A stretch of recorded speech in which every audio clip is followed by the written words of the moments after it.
મગરે ખાય રોજે. એક દિવસ તો મગરભાઈ એના મગરાણી હારું ઘરે જાબુ લઈ ગયો. બસ મગરાણીને એમ થયું કે સરસ કયો મસ્ત જાબુ મીઠા મીઠા છે, તો મારે ખાવા છે, તો મારે લાવજો ને ખૂબ બધા.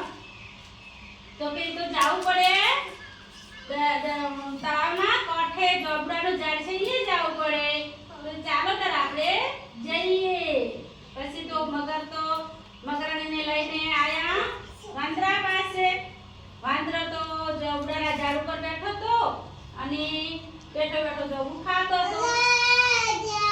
મગરભાઈ તો કીધું, વાંદરાભાઈ અમને ખૂબ બધા જાબુ આપો મગરાણી હારું.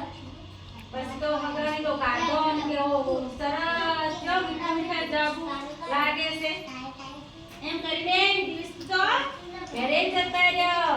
અને મગરભાઈને એમ કીધું કે તમે વાંદરાભાઈને એમ કહેજો તમે હેડો અમારા ઘરે મહેમાન કરવા. મહેમાન આવે ને મહેમાન આવે એટલે ચા પાણી કરવું પડે, આપવું પડે ને.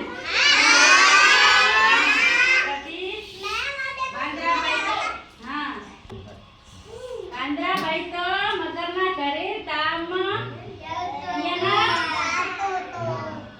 મગરના પીઠ ઉપર બેસીને એના ઘરે ચા પાણી કર્યા. અને જઈને મગર એમ કે તમારું તો મારે કાજુ ખાવું છે. મગરભાઈ તો પેલા વાંદરાભાઈ તો ગભરાયા. આમ જેમ તેમ થઈ ગયા, હાય હાય મારું કાજુ ખાઈ જશે તો હું શું કરીશ. પછી વાંદરાભાઈને તો વિચાર આવ્યો મસ્ત. એમ કીધું કે મારું કાજુ તો જાબુડાના ઝાડ ઉપર છે, અહીંયા નથી. ચાલો આપણે ફેર પાછા જાબુડાના ઝાડ ઉપર જઈએ. વાંદરાભાઈ તો મગરના પીઠ ઉપર ચડી અને ફેર પાછા આવ્યા.